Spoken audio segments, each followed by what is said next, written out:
Hey, it's me, Vicky Marie. And in case you don't know me, my name's Vicky. I talk about true crime and lots of other things.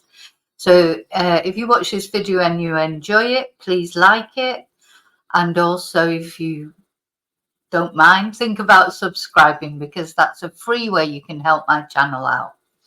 Anyway, I'd like to say thank you, as the banner says. Thank you to everybody who has liked and subscribed, who likes my videos, shares my videos, subscribes to my channel. Thank you so much, and special thanks to my members, of course. Members' lives are on Tuesdays and Thursdays. And also thank you to anyone who sent me a super sticker, bought me a Ko-fi, or support my channel in any way. Thank you so much. So, okay, in today's video, we're going to talk about Nicola Bulley. I'm going to show you a picture. Now, a lot of you, of course, you'll be regular viewers of my channel. Might be how you found my channel through this case, through the Nicola Bulley case. And this is Nicola Jayne Bulley. Just flicking through my picture. I'm going to put a picture of her up. And Nicola was a 45-year-old mother who went missing one day after taking her two young girls, her two children, to school, took her dog Willow for a walk by the banks of the River Wyre in Lancashire in the UK, and disappeared, and was not found until 3 weeks later, was found in the river, sadly deceased. And her inquest showed that it had been an accidental death, an accidental drowning. But many people don't feel comfortable about that. It was one of those cases that just grabbed the attention not only of the UK but of the world. Now, I've done many videos on this case. There's been many twists and turns for lots of different reasons that I won't go into here. It'd be impossible to go into everything here in one video, but I will, in the description box, I will link up my playlist to the Nicola Bulley case, in case if you don't know about the case and you're interested in knowing more about it, and or if you have seen, you do know about the case, but you'd like to sort of reacquaint yourself with the circumstances. Because the reason I'm doing this video is news is just coming out that a new documentary is planned about Nicola's case. And it's sort of ironic, really, because this was a case that at the time when the case was happening, the social media got a very, scathing sort of bad press by the mainstream media. The mainstream media sort of was quick to jump on social media and criticize it. But mainstream media has been, awful, really, to be honest, in its treatment of this case. And they can't let it go either. It's odd, for a case that was supposedly open and shut, cut and dried. As far as the inquest was concerned, it was a verdict of accidental death was recorded. No questions asked, no suspicious circumstances, no suspects, even though there were things that came up at the inquest that were then just ignored as far as the verdict was concerned. And many of us were surprised because we were expecting that it should be an open verdict, because there was no proof one way or the other of what happened to Nicola, how Nicola ended up in the river. At the end of the day, she was recovered from the river after 3 weeks, 23 days to be exact. But there was no proof that it was accidental. There was no proof that there was foul play, but there were signs. There was no proof that it was self-deletion, but it was possible. So there was no sort of evidence for anything. But the coroner decided in his infinite wisdom, on the balance of probabilities, and also under pressure from the family's lawyer, to declare an a verdict of accidental death. So you think it would be case over? There was a police inquiry about the way the whole thing was dealt with. There's been many problems. As I say, I will include my playlist in the description, and you'll see there are lots. There's just so much to this case. It's very difficult to sort of go through it all very quickly. Another thing that had happened is before Nicola was so Nicola disappeared, I think it was the 27th of January. And on the 10th of January, a welfare check had been called to her home. And Nicola was supposedly in a dazed state. And then the following night, Nicola was in A&E with a bang to her head, having a scan. That's another thing that's never really been accounted for, what happened there. Then, of course, other things that happened was her medical records were discussed publicly. It was said that she had problems with alcohol and that she was menopausal, etc. There were lots of things that happened, and that was before Nicola had been found. So to all intents and purposes, Nicola could have still been alive, actually watching that press conference where those details were released. And imagine seeing your personal details all over the telly, all over the news, etc. So the police were criticised for that. Anyway, there was a big inquiry, a College of Policing inquiry. That again is in my playlist. I've gone through that bit by bit because it's quite a long report. So there's a lot to this case, but to all intents and purposes, it's a closed case because the coroner found an accidental death verdict. The family have not been interested in reopening the case. Doesn't seem like the police are interested in reopening the case. So what's the fascination with the mainstream media? So anyway, apparently it's the BBC are going to make a documentary. Channel 4 have already made or was it Channel 5 have already made a documentary about Nicola. But now, apparently, the BBC are going to make a documentary and they're going to release it later this year. Let's have a look what's said about it. BBC Factual commissions an inside story of Nicola Bulley disappearance. So here's Nicola, bless her. So BBC Factual has announced a new documentary telling the inside story of the disappearance of Lancashire mother of two, Nicola Bulley. It was announced today at Sheffield Dockfest and features exclusive interviews with her family and those closest to the case. So reportedly, the family are cooperating with this documentary, are going to contribute to this documentary. The disappearance of Nicola Bulley dominated the headlines in early 2023 and sparked weeks of false speculation on social media. They've got really gunning for social media. Now, people have said to me, some of my viewers, my chatters, what do you think is going to come out in this documentary? It will just be a big slander on social media. That's what I think it'll be. I don't think anything new will come out. It'll just be a rehash of everything, blaming everything on social media like they have from the beginning. Don't know if they'll mention Peter Folding. He's a guy, a supposed dive expert, search and rescue expert, self-proclaimed expert, who searched the river and declared that she was not there. And that if she was there, he would have found her. She was categorically not in the river. Well, of course, she did turn out to be in the river. And he then later on, maybe 9 months later, suddenly declared that, in fact, he did find her after all. And everything he'd said before was a load of rubbish.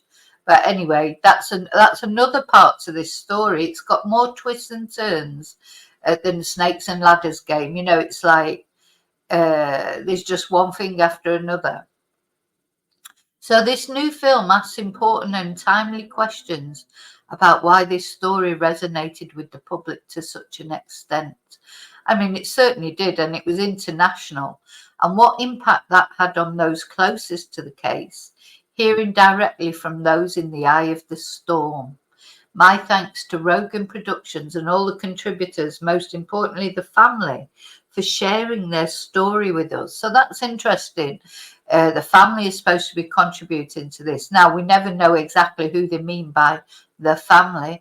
Do they mean Nicola's partner, or do they mean the whole family? Nicola's partner, her mum and dad, her sister. You know, at the time when this case was happening, another problem was her partner did a couple of probably, let's say, ill-advised interviews, and a lot of people suspected him because, of course, partners are normally the first person to be suspected in any, you know, suspicious death. Her mum and dad were interviewed once, and her sister, and then her friend, one of her friends, did all the other did 17 interviews. She seemed to be left to be the sort of spokesperson, and it came out in the police report that that was partly the police's fault because they did not control the media properly. And we had a situation where the friend, Emma White, and also the self-proclaimed dive expert were doing all the media interviews. And the police did admit, to be fair, in the College of Policing review, that that was a mistake on their part, that they did not handle the media properly. And for that reason, and this is not the social media, this is the mainstream media. What the mainstream media forgets as well is when Nicola's body was found, her partner or the family, in a statement, released a scathing attack on ITV and Sky News, etc. You know, so the mainstream media now trying to make out that they were, you know, not responsible for any of the bad feeling of the family at the time towards media in general. That's not true, because that they specifically, in the statement that they released when poor Nicola's body was found, in that statement they released a scathing attack, especially on ITV and Sky News. So that's where so what is this documentary? Is it going to concentrate on why was the public in the first place so interested in this case? People go missing every day. You know, probably scores of people go missing every day. And if you think of all over the world, you're looking at thousands of people going missing every day. Why Nicola's case? Why was Nicola's case so important? And I think it's because Nicola was like every woman, wasn't she? She was, you know, for a start, there's a lot of, these days, in the days of social media, there's a lot of photos to be shared of her. She dropped her kids off at school. She took her dogs for a walk. This is something that women do every day, you know. So I think it was the innocuousness of what she was doing for something terrible to happen to her. And also the mystery surrounding, how did she get in that river? You know, how did she get in the river? I think people are still not satisfied that she fell in the river. And of course, there was so much more to it. There was the dog's harness was found by the bank of the river, looked a bit like a decoy. Her phone was on the bench. You know, you honestly, once you start looking into, if you don't know this case, once you start looking into it, your head will hurt, because there's so many reasons why people felt that there was some kind of foul play. There were screams heard. There was supposedly a man in black seen in the area who's never been accounted for. 2 fishermen in the area that were never accounted for. So many things that are not tied up, you know, like not. That's why people are interested in it. One, the normality of what she was doing, and how could such an awful thing happen? You know, when you're just walking your dog by the side of a river that you've walked by day in, day out, you know, for years, and never fallen in before. And I've been to that scene. You cannot just fall in the river. You would have to be stood on the edge for some reason, you know, and it wasn't because the dog was in the water. The dog was not wet. So, You know, if only dogs could speak, that dog could tell us maybe what actually happened that day. So yeah, lots of mystery there. So it's the combination of the normality of what she was doing for something bad to happen to her, combined with the mystery and all the questions. There's, you know, you could go on and on. There's question after question. So of course it's sort of deteriorated into a bit of a conspiracy theory for a lot of people. You know, there's all sorts of theories out there of what happened to Nicola. And nobody knows for sure. You know, nobody knows for sure. The coroner's verdict was on the balance of probabilities. Nobody knows how Nicola ended up in that river. All we do know is that she did die. You know, and how and why is another question. So, but to me, I don't think that the documentary is going to focus on what happened to her. I think it's going to focus like on this. It says why this story resonated with the public, what impact it had on those closest to the case, hearing directly from those in the eye of the storm. I mean, it must be a very strange sensation when you're just living your life normally, and then suddenly you are in the middle of all this media attention, and you know, lots of nasty things were said about the partner, etc. But partly again, I think partly because of the self-professed expert who said she definitely wasn't in the river, and partly because the police did not control the situation well enough, and so I think the partner was sort of left, you know, floundering really. But who knows? The thing is, we don't know. I feel like this is going to be one of those enduring mysteries forever. There'll always be people saying forever that something untoward happened to Nicola Bulley. So whilst walking her usual morning route across the River Wyre in the Lancashire village of St Michael's in January last year, 2023, she went missing without a trace. And what followed became an international media storm and raised questions about how it was handled by the police and the press. And the film will hear from journalists and the police as well as family members. So that'll be interesting, won't it? I wonder which police they were. Oh God, it's not going to be Mark Williams again, is it? Mark Williams, twonk. We've got to hear from him again. Hopefully not. Nicola's disappearance was a tragedy that has remained in the minds of many. What ensued demonstrated the power of the mainstream and social media, how they impacted the case and everyone involved. We'd like to thank the family for trusting us with their story and allowing viewers to see who Nicola was behind the headlines. So that'll be very interesting. And that was said by Soletta Rogan, managing director of Rogan Productions. And the family of Nicola Bulley said, collectively, we thought long and hard about taking part in a documentary about Nikki. It was not an easy decision. Nikki's face and name quickly became very recognizable, but there is so much to share about Nikki the person. Our sole aim is to provide the definitive record on Nikki to ensure she has the legacy that she deserves. Many people have aired their views about her disappearance and her untimely and tragic death, but only we can speak about her as a mummy, partner, daughter and sister. In addition, if our experience of being in the eye of a media storm makes people think twice about how they act and what they say online, then we will have achieved some further good. We'd also like to express our sincere thanks to everyone at Rogan Productions who have treated us with great care, respect and compassion throughout the process of making this documentary. It was emotionally draining reliving some of our experiences, but we wanted to do this for Nikki. Nikki's loss is felt by us all every day. We have drawn a huge amount of comfort from the kindness of so many people, and we want to say a heartfelt thank you to everyone who has taken the time to contact us.